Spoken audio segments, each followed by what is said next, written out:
Good morning, everyone. It's great to be here at the beautiful Frink Conservation Area with Mike Bossio. Whether Mike is leading a 15-year fight to protect this community's drinking water or working on stronger environmental rules to keep our air clean, he's the advocate you deserve, standing up for you. And that's what this election is all about, the kind of tomorrow we want to build together. Now, I've just had a chance to help out with some tree planting here at the conservation area with two of my kids. Not only is it great to be outdoors, but it's a good reminder that we can't take these spaces for granted. If we want all of our kids to be able to hike in our forests and smile and swim in our lakes, we have to step up and make sure that that happens. So since 2015, we have worked long and hard to build a real plan for the environment and for the economy. For putting a price on pollution to banning single-use plastics, we're making progress. But we know there's lots more work to do. And my friends, we're ready to keep moving forward. There's no doubt, big polluters need to reduce emissions. But there are also things that each of us can help do. And using the power of nature is one of them. Last week, we announced that a re-elected Liberal government will plant 2 billion trees over the next decade. Just like the trees we planted today, they're going to pull carbon emissions out of the atmosphere to provide clean air, not just for us and our kids, but for our grandkids and their kids. As part of this commitment, we will invest $3 billion for natural climate solutions to conserve and restore everything from wetlands to agricultural land. Our plan will mean more jobs, in this case around 3,500 new positions, and less pollution. Because we know we can fight climate change and grow the economy. We have this country's first and only serious plan to fight climate change. And the Conservatives, well, Andrew Scheer promised that the very first thing they would do is tear up that plan and cost Canadians money in the process. Conservative politicians have no plan to reduce emissions, no plan for jobs, and no plan for our future. You already know that. Here in Ontario, people have seen Doug Ford try to axe tree planting programs, putting seasonal jobs at risk and leaving tree growers in a lurch. Hardworking families shouldn't pay the price for his irresponsible choice, so we stepped in with $15 million to keep the program going. But this short-sighted decision by the Conservative government is just another example of how politicians who promise to be for the people turn around and cut services that families rely on. Actions speak louder than words. Liberals won't be rewarding big polluters and the wealthiest 1% with a whopping tax cut, and the Conservatives will. And now, Andrew Scheer wants Canadians to double down on Conservative politicians. Les libéraux ne baisseront pas les impôts des grands pollueurs et du 1% les plus riches, mais c'est ce que les conservateurs vont faire. On peut toujours compter sur eux pour être fidèles à leurs habitudes. Et pour financer le tout, ils vont couper les services sur lesquels vous et votre famille dépendent. Et la bonne nouvelle, c'est qu'on peut adopter une approche complètement différente. My friends, you have a choice to make. Do you want a government with a serious plan to make life more affordable and fight climate change? Or do you want one that will give the wealthiest 1% a tax cut and that thinks denial is a plan for the environment? That's the choice. It's that clear, and it's that important. I'm for moving forward with everyone. Merci beaucoup.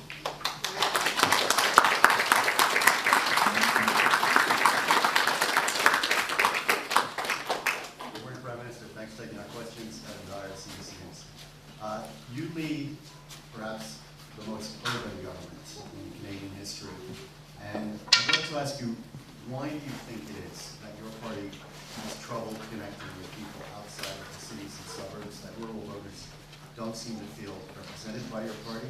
And if you're re-elected, what, if anything, would you do to change? I'm pleased to be here with Mike Bossio, who has been a strong member of our Rural Caucus in Ottawa over the past 4 years, delivering for people right across rural Canada. We know that we move forward with a Minister for Rural Economic Development, Bernadette Jordan, to make sure that rural Canadians have a seat at the table and see exactly what investments we've been making, from infrastructure like highways and floodplains and flood mitigation measures, to investments in broadband and the kinds of future that we know people in remote, northern and rural communities need. We are going to continue to be there for them. What we've seen is consistently Conservative governments over the years cut flood mitigation and water protection. The Conservatives cut the Prairie Farm Rehabilitation Agency. They have consistently not supported our farmers, and we have done exactly that. Whether it was securing free trade deals that give better access to farmers in Canada, for example, to our cattle farmers, to the Japanese market than the Americans have, whether it's been protecting supply management in the renegotiation of the North American Free Trade Agreement against a Trump government that stated from the beginning they wanted to get rid of Canada's supply management. We have consistently stood up for rural Canadians, and we will continue. And the choice facing rural Canadians is, do we keep moving forward with a responsible plan for the future, or do we accept a government whose first act is going to be to tear up the only serious plan any Canadian government has ever had to fight climate change? So if your government has done a lot for rural Canadians, rural areas, why do you think that doesn't seem to have been recognized by rural voters? What is the image issue that drops a little party outside of the city? Again, we have extraordinary rural MPs like Mike Bossio, like Bernadette Jordan, like people right across the country who continually step up to defend the interests of rural Canadians and build a better future for farmers, northerners, and people living in remote locations. We will consistently make sure that we are fighting for all Canadians, and Canadians know that from coast to coast to coast. The choice is clear. Do we move forward with a government who will rip up the only climate change plan that is working, that any government has ever put forward? Or do we keep moving forward with investments, not austerity and cuts? Abigail Beeman, Global News. One of your candidates in Atlantic Canada has apologized for their offensive comments on social media. At the same time, the Conservatives kicked out a candidate for their offensive comments. How come in Jamie Battiste's case an apology is enough? Mr. Battiste took responsibility for his actions and apologized. Do you feel that you're limited in the action you're able to take against some of your candidates because of your own history with blackface? We recognize that Jaime Batiste took responsibility for his actions and has apologized. Okay. Monsieur Batiste a pris responsabilité pour ses actions et s'est excusé profondément. Bonjour, hi, Monsieur le Premier ministre. Il y a le gouvernement du Québec qui songe à imposer la formule du bonjour plutôt que du bonjour aïe dans les commerces. Qu'est-ce que vous pensez de cette idée-là? Nous allons toujours défendre nos deux langues officielles à travers le pays. Nous avons toujours reconnu l'importance du français et la primauté du français au Québec, mais c'est au gouvernement provincial d'expliquer comment il légiférerait une telle chose. Est-ce donc dire que si ça devait être adopté comme telle une loi, que le gouvernement pourrait éventuellement participer à une contestation de cette mesure-là? On est très loin de ce moment-là. On est curieux de voir comment le gouvernement provincial légiférerait sur une telle chose, mais nous allons toujours défendre les droits, y compris les droits linguistiques de tout le monde à travers le pays. Mais juste pour être bien clair, vous êtes contre cette idée-là? Il n'y a aucune législation sur laquelle je pourrais me prononcer maintenant. On verra ce qu'ils vont choisir de faire. Okay. We will always defend both official languages everywhere across this country. That's something that Canadians expect of a Liberal government, and that's what we will do. We recognize that the provincial government in Quebec will have questions to answer on how they would move forward on such legislation. We are curious to see how they do that as well. Could you describe your process over the next day of preparing for the leaders' debate, how that works behind the scenes, and also what did you not accomplish in the French debate last week that you want to drive home tomorrow night? What do you need to do better at that you do so well on? I think the debates, all debates, are an opportunity to talk directly with Canadians about the choice they're facing. We are a government that has put the first real plan to fight climate change in Canada's history in place, and our primary opponent, Andrew Scheer, has promised that the first thing he would do is tear up that climate plan. We are going to be moving forward with continuing to invest in the middle class and people working hard to join it. And what we've seen of Andrew Scheer's platform, because he won't release his full platform, choosing to keep it secret the way Doug Ford did, what we've seen of his platform gives tax breaks to the wealthiest. His universal tax credit gives more money to someone making $400,000 a year than someone making $40,000 a year. And he's planning to give a tax break larger than the average person makes in a year for people who are using private corporations to protect their income. We have committed to Canadians time and time again that we will continue to lower taxes for the middle class and those working hard to join it. We know that by investing in Canadians, we help grow the economy. Conservatives don't understand that and continue to push cuts and austerity as the way forward. So over the coming day, I will be reflecting on the best way to connect these messages, these truths with Canadians on the things that matter so deeply with them. How we have a real plan to fight climate change, how we will continue to invest in Canadians who need it and not give tax breaks to the wealthiest, and a range of other things like the fact that we're the ones who are going to strengthen gun control while Conservatives want to weaken gun control. I will say, however, it will be excellent to be on stage with the only woman leader out there, Elizabeth May. She was missed in the TVA debates. I think it was important to have my daughter see women leaders as well as all the men who will be up there. J'ai bien hâte au débat. C'est une occasion de souligner la différente perspective, les différents choix auxquels font face les Canadiens. Nous sommes le premier gouvernement dans l'histoire du pays d'avoir un vrai plan pour lutter contre les changements climatiques. Et les conservateurs de Andrew Scheer ont annoncé que la première chose qu'ils feraient, c'est de déchirer, d'éliminer ce plan. Nous avons fait le choix d'investir dans les gens qui en ont besoin. Et Andrew Scheer a promis de baisser les impôts pour les plus riches. Nous sommes un gouvernement qui va continuer de resserrer le contrôle des armes à feu. Andrew Scheer et les conservateurs veulent assouplir le contrôle des armes à feu. C'est un choix très très clair et c'est quelque chose que nous allons souligner dans les prochains débats. Hello, Mr. Trudeau. I would like to get your personal thoughts on what you felt about Mr. Battiste's tweets, in particular about women and Indigenous women. They were unacceptable, and I am pleased that Mr. Battiste apologized unreservedly. I would like to ask you, would you lower the voting age to 60? I've been the Liberal Party's youth critic for most of my political career. I have been, on top of being Prime Minister, been Minister for Youth in our government over the past 4 years. And I've had many, many conversations with young people about how to better get them involved in politics. But I can say that lowering the voting age is not part of our platform, is not part of our plan.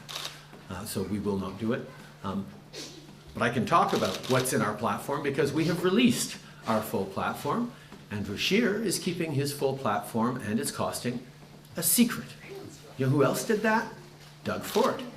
He kept it secret from Canadians and then turned around and cut healthcare, cut education, cut services for people who need it, cut autism programs, cut Franco-Ontarian supports. This is exactly what Conservatives do, and that is why this election is such an important choice for Ontarians and for all Canadians. Christian Meyer from German television. You might find yourself in the position that you have to form a minority government. Is it really totally out of the question to have a coalition, as we do, for example, with those people who take votes away, like the Greens? There is a strong history in Canada of minority governments. There is no history of coalition governments in Canada.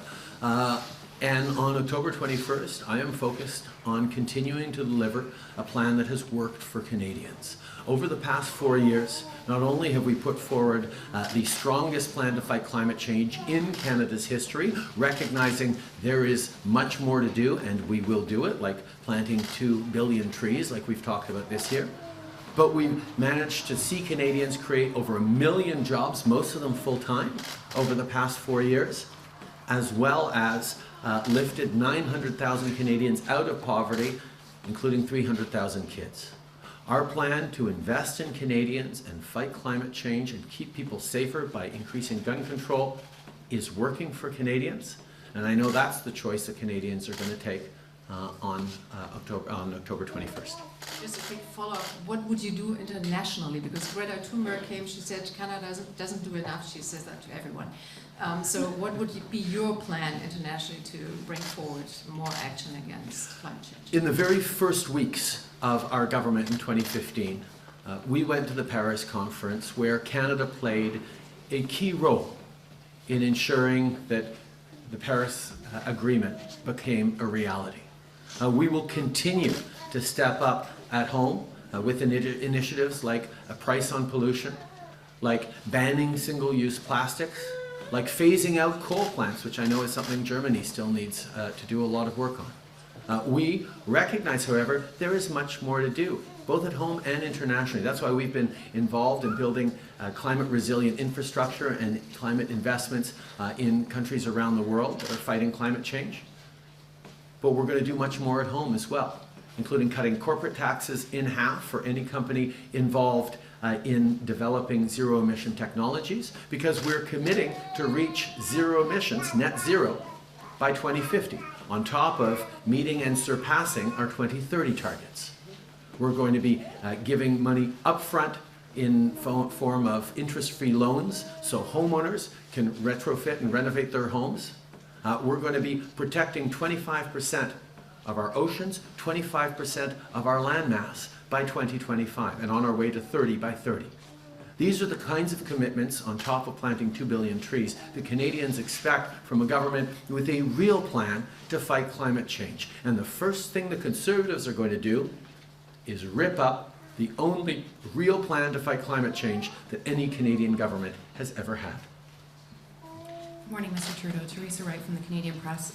4 years ago, not far from here in Belleville, you made promises about improving services for veterans, but we still see huge backlogs of veterans looking for services, and a lot of them say they don't trust you any more than they trust the Conservatives.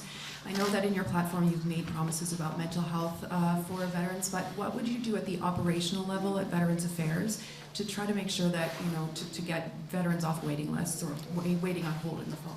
I remember well that event in Belleville 4 years ago, where we promised to stop the nickel and diming that Conservatives had consistently done to our veterans.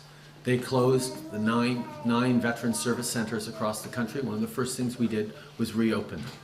And then we invested in our veterans. Close to $10 billion of new investments to support veterans with better options, better supports for their families as well. Better mental health supports, better transition supports. These are the things that we know we needed to do, and we have done them. But we recognize there's always much more to do. That's why in our platform right now we continue to propose more investments in our seniors, particularly around mental health. We also recognize the charges facing military families when they get called on to move from one base to another, as so many of them do throughout the course of their lives. Deployed in different places means they need extra supports for their families, for their spouses, to be able to move forward, and that's exactly what we're going to do. We have recognized that people who serve this country deserve to be supported and cared for by their government. We have done exactly that, and we recognize we will always continue to do even more. On Friday, the federal government filed a judicial review of the Canadian Human Rights Tribunal decision on Indigenous child welfare. In the actual application itself, the argument is made that the tribunal erred in its decision, particularly in monetary compensation. Can you please talk about what you think the error is there? We know people were harmed And we fully agree with the tribunal on the need to compensate people. And that will be our priority if we form the next government. We agree there is a need for compensation, and we will work to ensure that everyone is properly compensated. Okay. Nous reconnaissons et nous sommes d'accord avec le tribunal qu'on a besoin de compenser les gens qui ont été blessés ou maltraités par le système. C'est pour ça que ce sera une priorité pour nous d'assurer la bonne compensation pour ces gens. Jason Bertram, Inquiry.ca in Belleville. You have at least two candidates in this region of Ontario running for re-election. Mike in Hastings, Lennox and Addington, of course Neil Ellis in the Bay of Quinte riding. Given how close the race has been from day one of this campaign between the Liberals and Conservatives, and given the last election, one of those candidates won by just a couple hundred votes, unseating a longtime Conservative, how confident are you that the Bay of Quinte candidate, Hastings, Lennox and Addington, and Northumberland, Peterborough South, this is you talked about supporting rural Canadians. How confident are you that those seats will remain after October 21st? This is not the first time over the past 4 years I've been back in this riding, and the opportunity I've had every time I've been here with Mike, I've been in the Bay of Quinte area, in Prince Edward County, I've heard directly from people who have benefited from the choices we've made as a government, from the investments in families, from the Canada Child Benefit, to the increase in the guaranteed income supplement for our most vulnerable single seniors. People have benefited from the greater access to international markets for our farmers because of the trade deals that we signed. We're now the only G7 country with a free trade deal with every other G7 country, and Mike and Neil were part of the government that did that. We have demonstrated over the past 4 years how hard we are working for rural Canadians, for farmers, for people right from coast to coast to coast, and we will continue to do that. And we get to go see Canadians with these proof points of how hard Mike Bossio and Neil Ellis and others have worked right across the country to deliver for citizens and to be that strong voice for rural Canadians in Ottawa. And I'm very excited because the choice is so clear for Canadians right across the country. Do we go back to the Harper and Doug Ford approach of cuts, of tax breaks to the wealthiest, and of ripping up the only strong environment plan to fight climate change that Canada has ever had? Or do we continue to move forward by investing in people, by supporting our farmers, by fighting climate change, by building a better future for our kids and grandkids? I know that here, across rural Canada, and indeed across Canada, the choice couldn't be clearer, and I am very confident in Canadians. Merci beaucoup tout le monde. Thank you all so much.